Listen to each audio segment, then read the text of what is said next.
आओ मौका मिला है सुहाना, जान लो तुम असली ठिकाना। ये सुहाना मौका है, ये सुहाना सफ़र है। यदि अभी नहीं जाना असली ठिकाना तो वास्तव में फिर कभी नहीं जाना, क्योंकि मौका ही है। तेरा जन्म जो तुझको मिला है ये लुटाने के काबिल नहीं है। तेरा हर श्वास अनमोल मोती जो गंवाने के काबिल नहीं है। कि अब ना संभला तो रोना पड़ेगा, नरक में गर्क होना पड़ेगा। तेरा ऐसा बुरा हाल होगा जो बताने के काबिल नहीं है। आओ संत महात्माओं, कह रहे वर्णन नहीं कर सकते, वर्णन भी नहीं कर सकते, ऐसा बुरा हाल होगा। तो कह रहे सचेत व सावधान हो जाओ। तभी तो सतगुरु माता सुदीक्षा जी ने कहा आओ असीम की ओर चलें, आओ अनंत की ओर चलें, आओ विस्तार करें, विस्तार करें सोच का, विस्तार करें हृदय का, विस्तार करें भावनाओं का। त्याग दें नैरो माइंडेडनेस, त्याग दें छोटी बातें, त्याग दें मैं मेरी का मान, छोड़ दें अहंकार। आओ विस्तार की ओर चलें, क्योंकि विस्तार एक समंदर की तरह है जिसमें सारी नदियां समाहित हो जाती हैं। फिर कोई ये नहीं कहता ये नदी है, फिर तो ये कहता है ये समंदर है। आज सतगुरु ने वास्तविक परम पिता परमात्मा, जो ये आत्मा बिछड़ी हुई थी, इस आत्मा का मिलन परमात्मा से करा दिया। तो धन्य है सतगुरु जिसने हमें इस संसार के मोह माया के बंधनों को हटाते हुए इस रूह को स्वतंत्र कर दिया, आज़ाद कर दिया। संत महात्माओं, तो वास्तव में यदि अब भी मैं नहीं चेता, मैं नहीं जागा, तो कब जागोगे, कब सोए रहोगे संत महात्माओं। तो कह रहे आओ विस्तार करें, आओ असीम की ओर चलें, आओ अनंत की ओर चलें, आओ अनंत के गुणगान गाएं।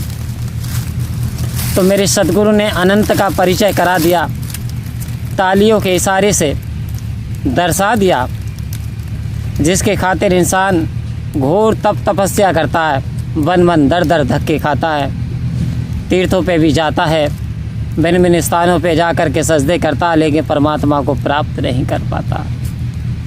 ये सतगुरु की कृपा से होता है। और आज सतगुरु इस धराधाम पे इस आत्मा को मुक्त कराने के लिए, सारे बंधनों को तोड़ करके परमपिता परमात्मा से मिलन कराने के लिए आज सतगुरु अवतरित हुए हैं। तो ये एक समय है, एक मौका है। यूँ कहे कि अब इस समय प्रेजेंट में दास भी यहाँ गेहूँ की अपनी कटाई चल रही है, तो मज़दूर तो नहीं मिल पा रहे थे, तो दास ने आपके आशीर्वाद से और आपकी कृपा के द्वारा ये गेहूँ काटे हैं। इनके पूले बंद रहे हैं, दोपहरी का समय है, समथिंग 12:30 बजने जा रहे हैं। तो आओ संत महात्माओं, ये सब कुछ आपकी कृपा से होता है, क्योंकि सतगुरु कह रहे हैं कि हमें गृहस्थ में रह करके मेहनत भरपूर करनी है, परंतु किसी पे बोझ नहीं बनना है, किसी का दिल भी नहीं तोड़ना है।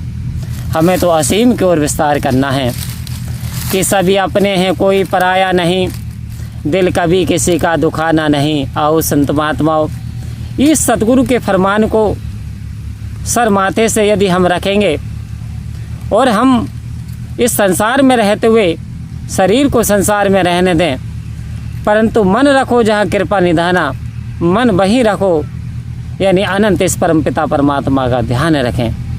हर पल हर वक्त एहसास करें, सुबह दोपहर शाम किसी भी समय, जब भी समय टाइम मिले तभी आप ध्यान करें, तभी इसका धन्यवाद दें, क्योंकि धन्यवाद में संत महात्माओं बड़ी कृपा छिपी हुई है। एक चिड़ैया रेगिस्तान में फंसी हुई थी, रेत ही रेत था, तभी उसकी नज़र एक मुसाफिर पर पड़ी। मुसाफिर के चेहरे पे तेज था। चिड़िया ने कहा भाई कहाँ जा रहे हो? मुसाफिर ने कहा भगवान से मिलने जा रहा हूँ, भगवान की अदालत में जा रहा हूँ। कह रहे हैं क्या मेरी भी बात कह दोगे? बोले क्या कहना है कि चिड़िया रेत में फंसी हुई है, उसके लिए पानी की व्यवस्था, उसके लिए पेड़ की छत्र छाया की व्यवस्था कर दीजिए। परमात्मा के यहाँ गए, अरदास करी, ऐसे ऐसे चिड़िया है और ऐसे ऐसे रेत में व्याकुल रहती है, आप कृपा करके उसके लिए छाया का इंतजाम कर दीजिए। तब परमात्मा ने कहा चिड़िया से कहो शुक्राना अदा करे, शुक्राना भेजे जिस हाल में है। भक्त ने सारी बात बता दी और भक्त फिर अपने निवास को चल दिए। कुछ समय के बाद जब वो भक्त लौटे तो देखते क्या है, जहाँ चिड़िया रहती थी वहाँ पे एक छायादार वृक्ष बना पड़ा है, वहाँ सरोवर हुआ पड़ा है, उसके बच्चे के घोंसले वह लटके पड़े हैं, आनंद में चिड़िया रह रही है। अब कहता परमात्मा से शिकायत करूँगा, क्या पता मुझसे बड़ा भक्त कोई गया होगा और उसकी बात परमात्मा ने मान ली होगी जो मेरी बात नहीं मानी।